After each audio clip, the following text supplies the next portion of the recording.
नमस्कार बच्चों, आज हम 10th क्लास के अंदर जो टॉपिक करने जा रहे हैं उसका नाम है भारत में प्राथमिक, द्वितीय व तृतीय क्षेत्र का योगदान किस प्रकार से है। ये आपका चैप्टर नंबर दूसरा का टॉपिक है जो महत्वपूर्ण है। इसके अंदर से बड़ा व छोटा क्वेश्चन दोनों आएंगे। तो शुरू करते हैं ये आज का टॉपिक। देखिए, सबसे पहले दो तीन आपको लाइनें ध्यान में रखनी है भी। 1973 व 74 में सर्वाधिक योगदान, देखिए सर्वाधिक योगदान किस क्षेत्र का था, किस क्षेत्र या क्षेत्र के की बात है भी, किस क्षेत्र का था। ठीक है, इसी प्रकार से दूसरी लाइन 2013 व 2014 में, अब मैं डैश लगा रहा हूं, सर्वाधिक योगदान किस क्षेत्र का था। देखिए दोनों का आंसर क्या रहेगा। 1973 वाले के अंदर तो रहेगा इसका आपका प्राथमिक भी, प्राथमिक जो क्षेत्र था उसका योगदान सर्वाधिक था। ठीक है, 2013 और 14 के अंदर सर्वाधिक जो योगदान रहा था वो रहा था आपका तृतीय क्षेत्र का, तृतीय क्षेत्र का। ये आपको ध्यान में रखना है। उसके बाद में ये जो गैप है, ये गैप है 30 वर्षों का, यानी कि इन 30 वर्षों के अंदर सर्वाधिक वृद्धि किस क्षेत्र की हुई। यानी कि इसके अंदर अगर हम 30 जोड़ दें प्लस 30 तो ये आ जाएगा। तो यानी कि इन 30 वर्षों के अंदर, वर्षों में सर्वाधिक वृद्धि किस क्षेत्र की हुई, किस क्षेत्र की हुई।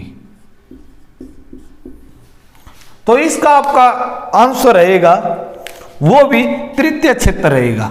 भी तृतीय क्षेत्र के अंदर सर्वाधिक क्या रही, आपकी वृद्धि रही। अब बात आती है भारत की जीडीपी। तो भारत की जो जीडीपी है वो पहले मैंने बता दी थी 56-50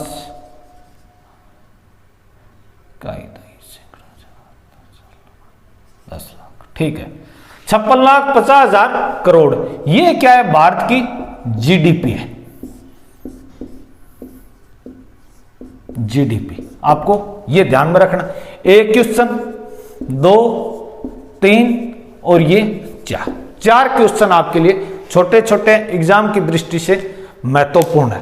अब हम शुरू करते हैं बड़ा क्वेश्चन जो इंपॉर्टेंट है, जो आपके 3 या 4 नंबर का बड़ा क्वेश्चन के रूप में आएगा और महत्वपूर्ण भी है।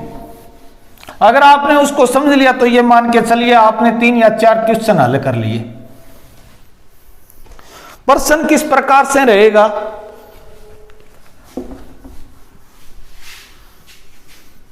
अब ये जो टॉपिक चल रहा है ये भारत का टॉपिक चल रहा है भी। भारत के अंदर किस प्रकार से योगदान है प्राथमिक, द्वितीय व तृतीय क्षेत्र का। अब हम जिस सेक्टर को करने जा रहे हैं उस सेक्टर का नाम है तृतीय क्षेत्र का। आपको ध्यान में रखना है तृतीय क्षेत्र का। और ये जो तृतीय क्षेत्र है इसकी भारत के रूप में हम बात कर रहे हैं। ठीक है, बारी बारी से मैं नहीं कहूंगा भी भारत के अंदर इस प्रकार से नहीं, मैं तीसरा क्षेत्र की बात करूंगा। तो देखिए शुरू करते हैं ये सेक्टर। प्रश्न किस प्रकार से आएगा पहले हम उसकी बात कर लेते हैं। देखिए भी भारत में तृतीय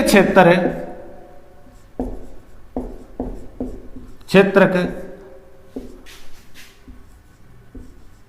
इतना महत्वपूर्ण क्यों है,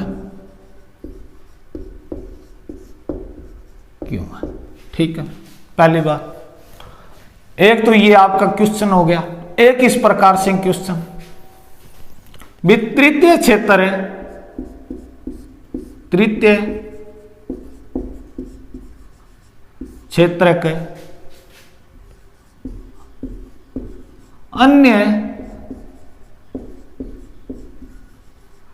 क्षेत्रकों में किस प्रकार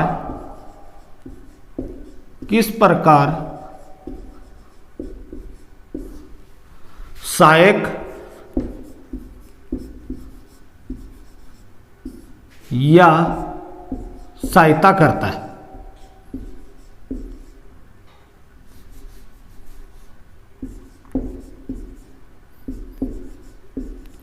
सहायता करता है, ठीक है। इस प्रकार से आपके सामने ये दो क्वेश्चन है और आपसे ये पूछ ले तृतीय क्षेत्र का किस प्रकार से योगदान है, यानी कि जब आपके क्वेश्चन के अंदर केवल ये पूछा जाए तृतीय क्षेत्र किस प्रकार से महत्वपूर्ण है, योगदान देता है या अन्य क्षेत्रों का विकास किस प्रकार से करता है, तो उसका जो आंसर रहेगा वो एक ही आंसर रहेगा जो अब हम करने जा रहे हैं। तो शुरू करते हैं इस क्वेश्चन का आंसर। तो मैं इसको मिटा देता हूं। तो देखिए इसके अंदर जो है वो आपके टोटल 4 पॉइंट है। 4 पॉइंट आपको ध्यान में रखने। पहला जो हमारा पॉइंट रहेगा वो ये रहेगा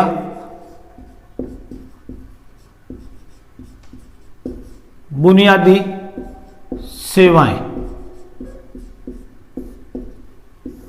ठीक है। इसको आप समझ लिया तो मान के चलिए ये पॉइंट आपका क्लियर हो जाएगा। तो इसमें क्या कहता है भी किसी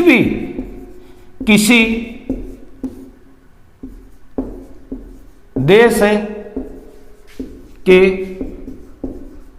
विकास के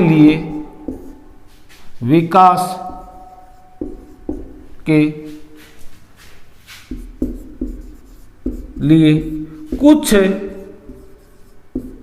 सामान्य सेवाओं की आवश्यकता होती है, सेवाओं की आवश्यकता होती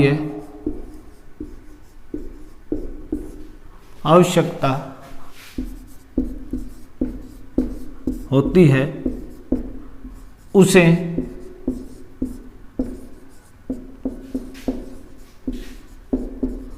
बुनियादी सेवाएं कहते हैं। देखिए किस प्रकार से, यानी कि कोई भी देश है उस देश के विकास के लिए कुछ सामान्य सेवाओं की आवश्यकता होती है, यानी कि उनकी कुछ मांग होती है, कुछ जरूरतें होती है, उनको हम क्या कहते हैं, सामान्य सेवाएं कहते हैं, और इन्हीं को हम क्या कहते हैं, बुनियादी सेवाएं कहते हैं। देखिए जैसे एग्जाम्पल की अगर हम बात करें, एग्जाम्पल के अंदर जैसे डाक तार सेवा, परिवहन हो गया,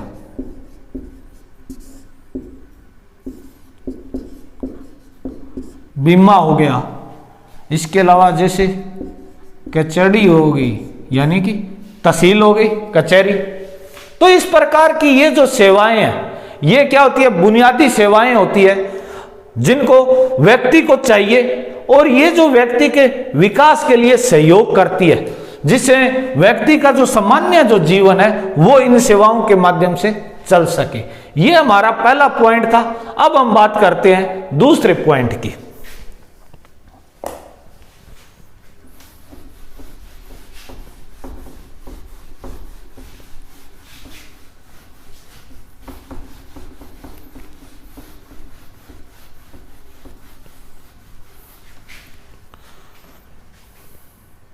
वो है मांग बढ़ना, मांग बढ़ना। किस प्रकार से, देखिए बुनियादी सेवाओं की हमने बात की थी, यानी कि कुछ सामान्य जरूरतें जो लोगों के लिए वो हर क्षेत्र के अंदर विकास करती है। अब यहां पर जो दूसरा जो हमारा पॉइंट रहेगा वो रहेगा मांग बढ़ना। मांग बढ़ने का क्या मतलब है? देखिए, जैसे जैसे व्यक्ति की आय बढ़ती है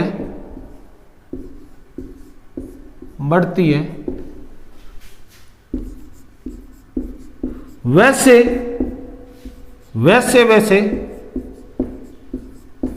अन्य सेवाओं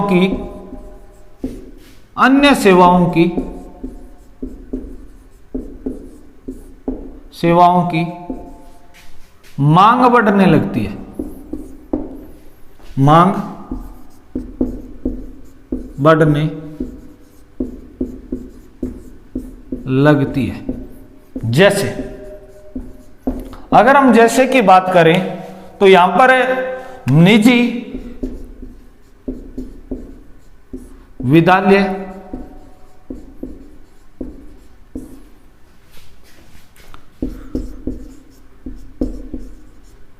निजी अस्पताल,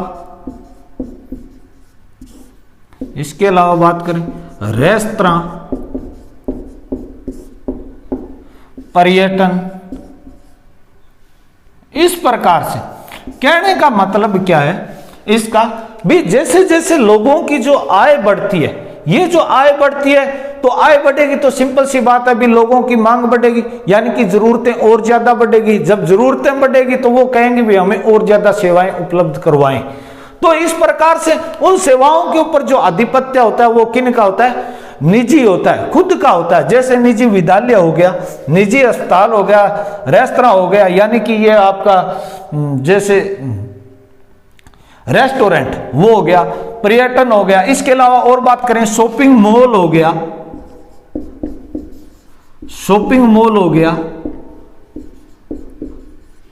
ठीक है, इस प्रकार से। तो ये सारे के सारे क्या होते हैं? ये मांग बढ़ने के ऊपर होते हैं, और जिनके अंदर व्यक्ति की जब मांग बढ़ती है तो इस प्रकार की सेवाएं वो और चाहता है। वो चाहता है भी इस प्रकार की हमें सेवाएं मिले जो हमारे विकास के अंदर और ज्यादा तरक्की करे। तो इस प्रकार से, और ये जो मुख्य रूप से कहां पर ज्यादा होती है? ये शहरों के अंदर ज्यादा होती है भी।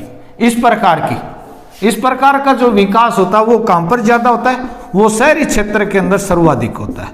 शहरी क्षेत्र के अंदर सर्वाधिक, ठीक, आपको ध्यान में रखना, शहरी क्षेत्र के अंदर सर्वाधिक होता है।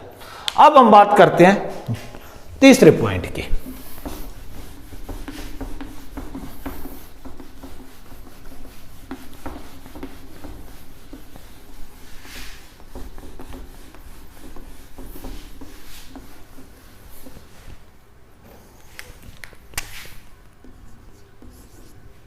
तीसरा जो पॉइंट है, तीसरे पॉइंट की अगर हम बात करें तो कृषि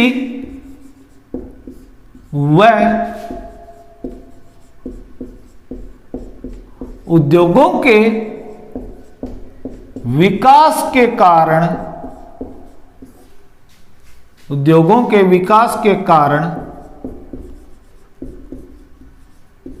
कारण, परिवहन,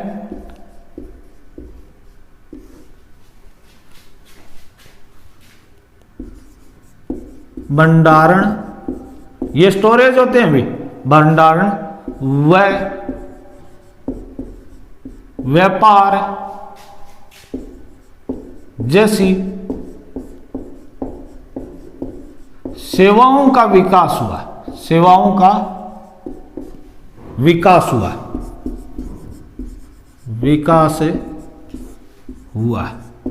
ठीक है भी। जब इनके सेक्टर के अंदर जब वृद्धि हुई तो इनको किन की आवश्यकता पड़ी? परिवहन की आवश्यकता पड़ी, यानी कि एक पदार्थ को किसी दूसरे स्थान के ऊपर भेजना, यानी कि जो तैयार जो माल है उसको एक स्थान से किसी अन्य स्थान के ऊपर भेजना। उसके लिए स्टोरेज की भी आवश्यकता पड़ी, व्यापार की भी आवश्यकता पड़ी, यानी कि इन सेक्टर ने इन गतिविधियों को क्या कर दिया है? बढ़ा दिया है। आपको एक बात ध्यान में रखना है, ये जो भंडारण है, ये व्यापार है, ये परिवहन है, ये क्या नहीं करते? ये उत्पादन नहीं करते हैं, नहीं करते हैं, जबकि प्राथमिक व द्वितीय क्षेत्रक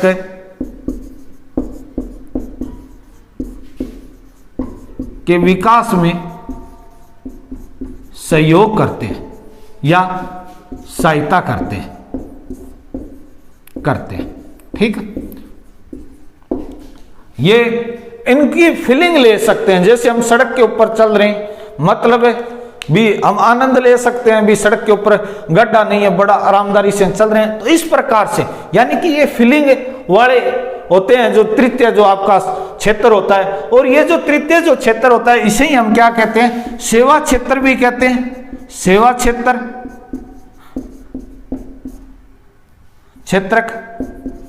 भी कहते हैं। तो आपको ये बातें ध्यान में रखनी है। अब हम बात करते हैं चौथे पॉइंट की।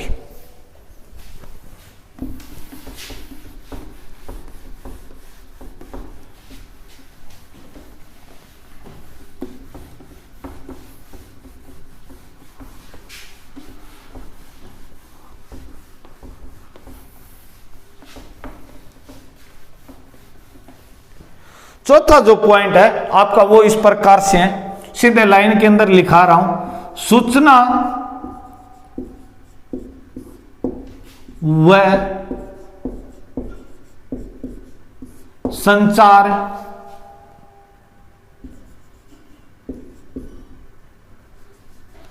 सूचना व संचार जैसी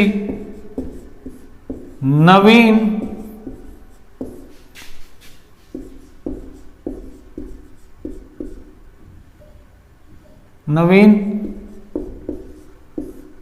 सेवाओं के कारण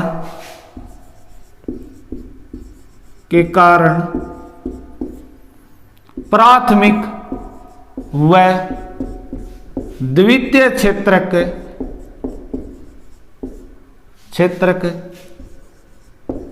के विकास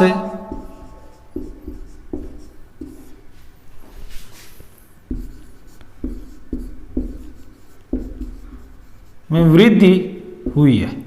ठीक है, इन सेवाओं के कारण क्या हुआ है, प्राथमिक व द्वितीय जो क्षेत्रक है उनके विकास के अंदर वृद्धि हुई है।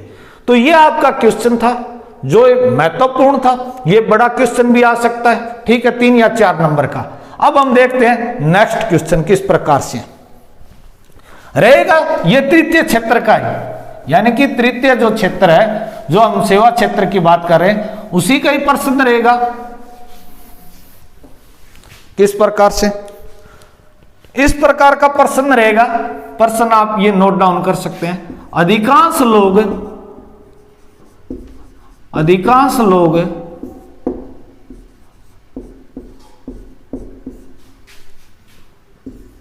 कहां नियोजित हुए,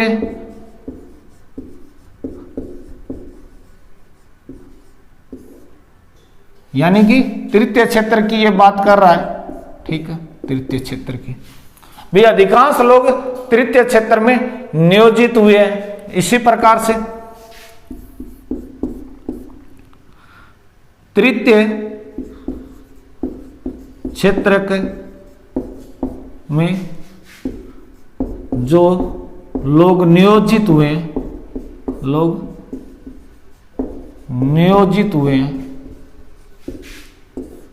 उनका वर्णन करें। किसी भी प्रकार से प्रश्न आ जाए जिसके अंदर बात की जाए भी नियोजित की, भी किस प्रकार से नियोजित हुए हैं, नियोजित का मतलब सेटलमेंट हुए हैं, भी उस सेक्टर के अंदर किस प्रकार से सेटलमेंट लोग हुए हैं, किस क्षेत्र के अंदर, तृतीय क्षेत्र की बात कर रहा है। हालांकि अधिकतर जो आपके जो प्राथमिक हो गया, द्वितीय हो गया और तृतीय क्षेत्र हो गया, उन तीनों क्षेत्र के अंदर आज भी सर्वाधिक जो रोजगार जो आपको दिया जाता है, यानी कि रोजगार दिलाने का जो काम करता है वो सेक्टर आज भी हिंदुस्तान के अंदर है, वो प्राथमिक क्षेत्र है। ठीक, लेकिन हम बात किसकी कर रहे हैं, भी तृतीय जो क्षेत्र है उसके अंदर किस प्रकार से लोग नियोजित हुए हैं। अगर तीसरे क्षेत्र की बात आए और वहां पर लोगों के नियोजित होने की अगर बात आए तो आपको इस प्रकार से आंसर देना है।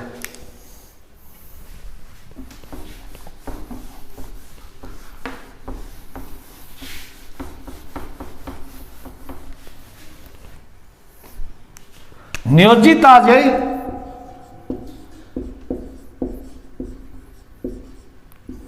किसका, यानी कि तीसरा जो क्षेत्र उसका। देखिए दो प्रकार के रूप में, ठीक है, दोनों ही क्या रहेंगे प्रकार, प्रत्यक्ष रूप में रहेंगे। प्रत्यक्ष रूप में नियोजित, नियोजित, ठीक है। अब हम बात कर लेते हैं एक एक की। पहला, वे लोग जो प्रत्यक्ष रूप से उत्पादन करते हैं, उत्पादन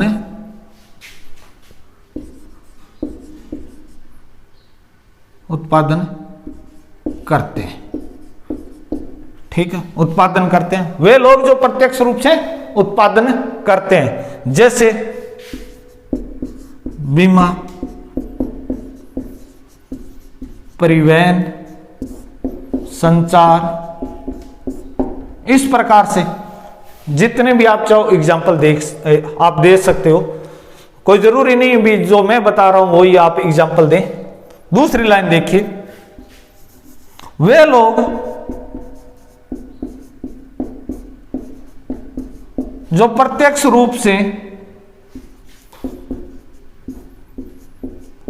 से उत्पादन नहीं करते हैं, उत्पादन नहीं करते हैं, जैसे